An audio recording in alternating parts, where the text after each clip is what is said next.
Hello and welcome to this series on comparative literature. I am Satyarat Pundir and I study here at Center for Comparative Literature. Today we have a special speaker with us, Dr. Sowmya Dechamma. She teaches at Center for Comparative Literature and she also currently heads the center. She teaches comparative Indian literature, minority and cultural discourses. Apart from this, her areas of interests are literatures of India, translation studies, and minority culture and language discourses. She is also interested in Kodava performative cultures. Hello, ma'am. Hi, Satya. So glad that we are having this conversation Yeah, as much as for ourselves as it is for anybody right. else. So, MA entrance exams are just across the corner, and there are so many students who have heard this term comparative literature for the first time in their life. But you teach this subject. So, could you please briefly explain or briefly inform us what is comparative literature and what do we do here at CCL? What is comparative literature is a question that has perhaps been debated in the last 200 years or so, but which has been in practice since writing has been in vogue. Not just writing, the interactions between writing and performative cultures, writing and orality, writing and society, the interactions and negotiations between these whole lot of expressions, right? This has been in practice for I don't know how long. So, comparative literature, if we conceptualize it as a discipline, it's perhaps one of the oldest disciplines because the field of arts, the field of writings, the field of expression has always been an interconnected kind of a field. So, in practice, yes, but conceptualizing comparative literature as a body of knowledge, I think it's quite a recent phenomena, but perhaps much older than other modern disciplines. Right? Definitely quite older than anthropology, let us say, or many in the social sciences, or even English literature, which was institutionalized much later than thinking around comparative literature. So, if you ask this question to 10 people, perhaps 10 people might give different answers of what comparative literature is. But let me focus on what we do here. I think for us, comparative literature is a practice that looks at various language literatures, especially in this center, language literatures of India. Uh, but more so, it's not that it's not just that we look at language literatures, but it is largely a through the framework of cultural studies. And I would rather put it as literary and cultural systems. How do we look at different language and literary and cultural systems, and how do we mark the relationships between them, relationships that are very very marked by power. Right. So I think for us, comparative literature shows us one way of interpreting the society we are part of. Because we belong to particular languages, we belong to particular cultural systems, we belong to different expressive traditions. And what's the connection between them? Of course, it's diverse, but this diversity is also marked by power of the structure we are part of, societal structure, and this perhaps is the focus of comparative literature here in this center. But yes, the focus is on Indian language, literary, and cultural systems. Right, thank you, ma'am. So another question that comes up is how is it different from other language and literature programs, or especially M English? Uh, Again, I think I also want to perhaps digress a little, Yeah. because very rarely would somebody ask what is English literature, Yeah. right? Despite the fact that the discipline of English literature, has been changing over years. Right. what you might have studied in 1857 when the first universities were set up in India by the British. And English was instituted in these universities in India much before they were instituted in Britain or England. So, what was the syllabus then? What did a student study? And to date, now, what do students in English department study? So, there is a huge change. So, the way we have conceptualized and talked about and taught English has definitely changed. But despite that, people do not ask what is English literature. But this question is largely for comparative literature because of course, the power of English, but also because the relationships between various languages itself is so very fluid, dynamic, changing, and uneven relationships that it is very difficult for us to understand comparative literature as easily as a unitary language department. Right? It's so uneven for us when we bring in a lot of relationships and networks between various language literatures. So that said, I think one of the main difference is in English, the focus is on a single language literature. That's very apparent. I mean, Or in translation. or in translation, but that too very rarely do universities have literatures in translation As a paper.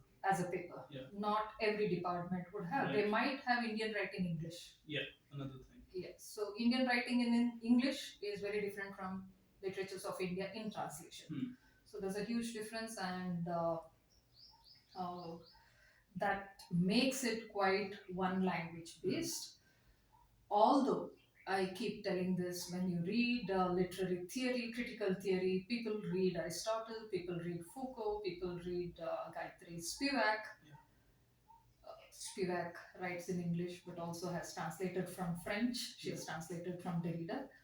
All these people, whether it is Foucault, Derrida, or Aristotle or Plato, the English department reads in translation. Yeah. But there is a kind of refusal to acknowledge the literatures in translation from lesser powerful languages within English.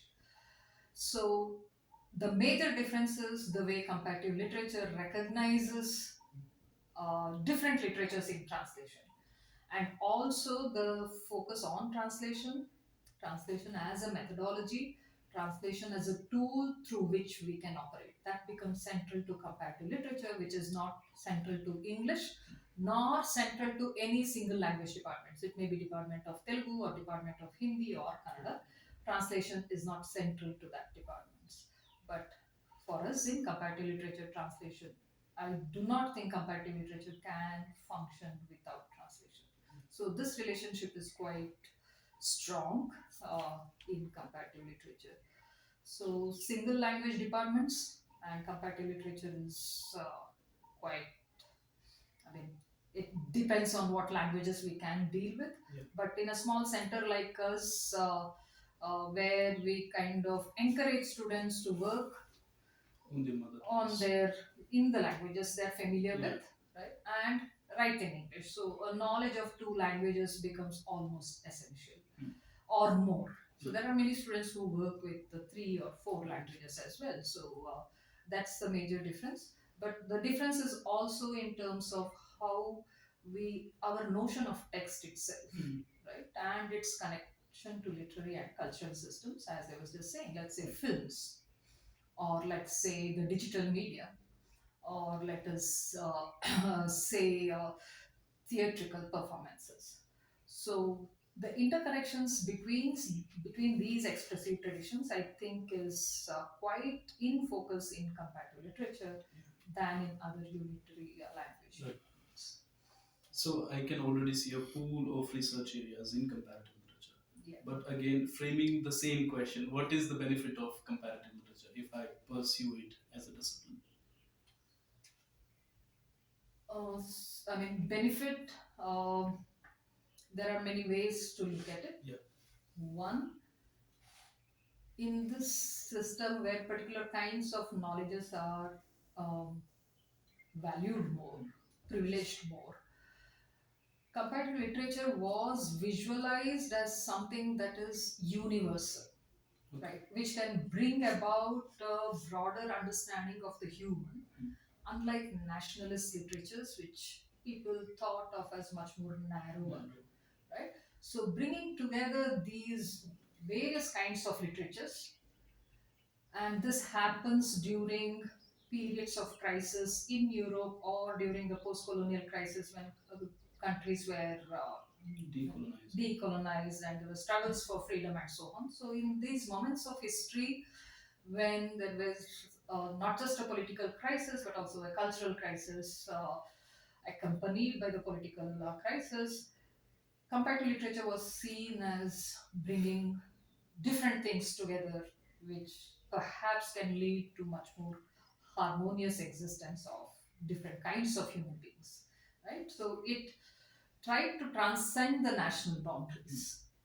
So that's the larger scope, larger benefit perhaps of comparative literature. Of course, these things are quite challenged within the discipline and also from outside the discipline. How do we transcend national literatures? And now, for example, in the Center for Comparative Literature, how do we define the national when we know that not all languages and people are equal, right? So there are issues, but then comparative literature tries to add this power that marks all of us.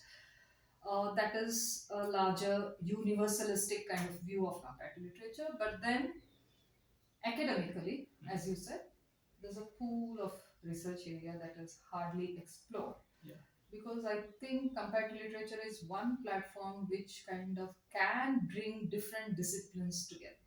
Right, we see it every day. Yes, we see it every day in terms of disciplinary frameworks, theoretical frameworks, and also different literatures. So, in many ways, there's a pool of research, and I mean, even if we talk about literary histories, let's say in Odia, let's say in Mizo or Gujarati, I think it becomes much more possible for a researcher in comparative literature to do this than in the department of Gujarati or in Odia, right? So that this offers an interdisciplinary and, yeah, as I said, intertextual kind of a platform, which perhaps is ideal to look at different literatures. There's a whole lot of research areas that is out in the open for you. But for a student of MA literature, yes, not just that there's a pool of research areas, but most of our students have been enrolled in PhD programs, not just in this center, but in many IITs. In the last couple of years, many students have gone abroad for PhDs, and it could be as diverse as departments of South Asian studies, departments of theological studies, department of comparative literature as well, department of cultural studies. So it is so interdisciplinary that you can actually um, apply to different departments, right? Even to Department of English. Some departments might have reservations about applying for a English PhD, but most departments are open. And new universities have largely named or visioned their departments as departments of liberal arts, department of humanities and social sciences. So it doesn't matter if you have an MA in English, MA in comparative literature, or MA in Telugu even. All you need to have is a good research topic and clear their exam. Yeah, we have the similar question for this. I think you have already answered some of it. So they say that though there is a separate net exam for comparative literature, but only few universities provide course in comparative literature. So does it mean that we have less opportunities to pursue PhD? I actually would tip this upside down and say because there are less number of comparative literature departments, the competition is also less. Exactly. Right? Although the seats might be relatively, of course, lesser than, let's say, in English or Hindi, for a limited seats, JRF seats, let us say, fellowships, you have limited competition. and I think that's one good chance. Every year we have a couple of students who clear JRF, Yeah.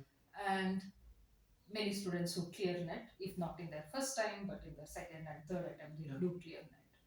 And most universities in India consider net for, especially IITs, net or GATE, right, for their PhD admission.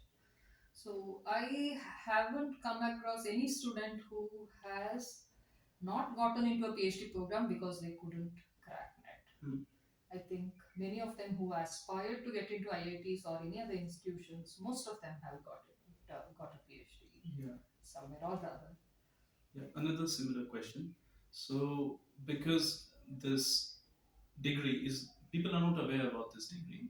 So, is it even commercially reliable? Can I get a easy job, or can I also teach English at English departments with this degree? Because almost every college, every university has a department of English, job opportunities are much more. That also means there are enough graduates in English. Exactly. Some public institutions, at times, although UGC usually says for a teaching job in a college or a university, UGC usually says MA in, let's say, comparative literature and allied subjects. So it's up to, actually, this criteria is done by the particular department. So if we are advertising for a job, it is up to us what is the criteria for a recruitment. Similarly with English. But English can equally decide that you should have a MA in English and a PhD in English. But many departments will also advertise PhD in relevant areas, allied areas. That's one part of the story. But most of our students have been teaching in schools with the equivalency certificate.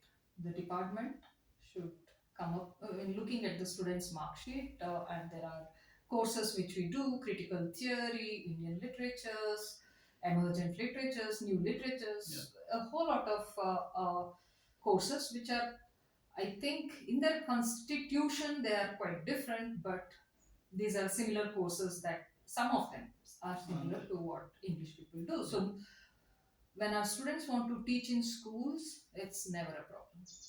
Even this year, there are 3 students who applied to teaching in KV, which is a government institution. All they needed was an equivalency certificate, which we provided.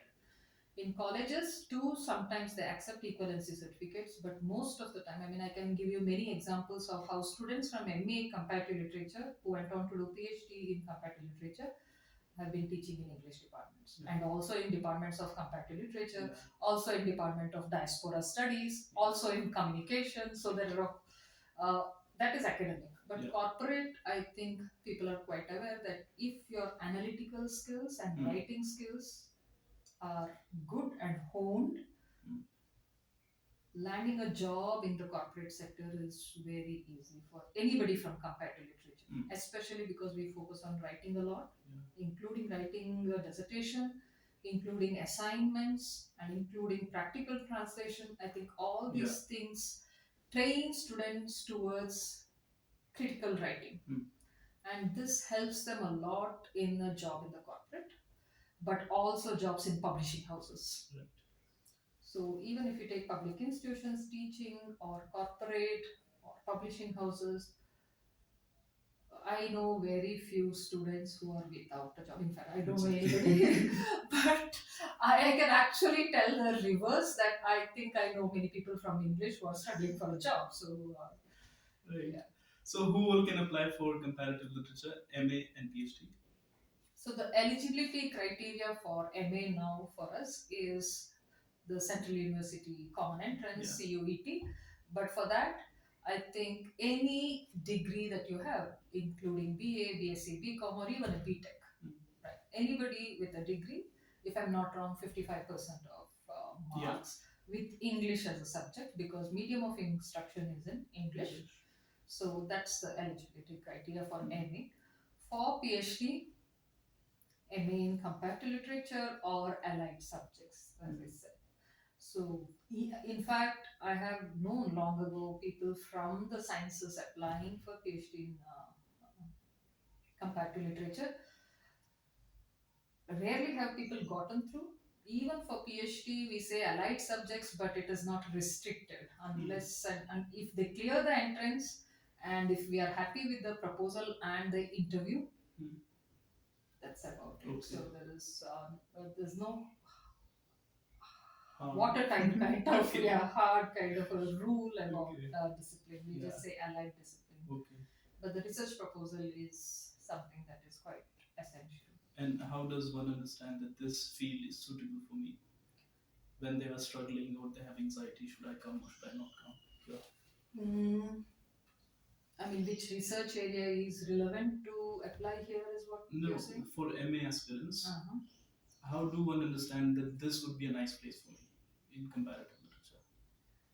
I think given the reach of social media, the Yeah. best you could do is to talk to people who have passed from the Okay. Center for Comparative Literature, right? Students. Obviously, if you ask the teachers, I will say good things about Exactly. the center, no doubt about it.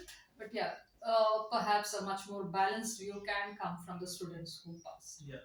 And look at what they're doing. I'm sure Yeah. this is available in all kinds of social media, right?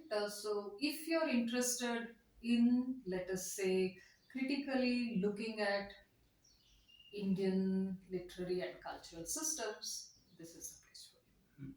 In simple And words. also emergent disciplines. Emergent disciplines, whether it is digital or Humanities. humanities. Yeah, Yes, yes. post-humanism. Right. Right. And yeah, thank you so much. So yeah. We have almost discussed all the questions. Okay. Thank you so much for giving us some time.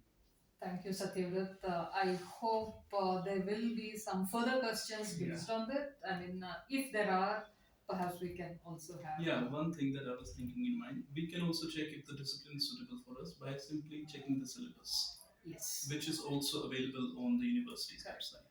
The syllabus is usually revised once in 3 years, and this is due for revision now. Okay. What our MS syllabus is due for revision, and also given that the NEP, New Education Policy, has mandated certain changes in the structure of MA, we might have a updated syllabus. Tentative syllabus, but also possibly 1 year MA plus 1 year research program.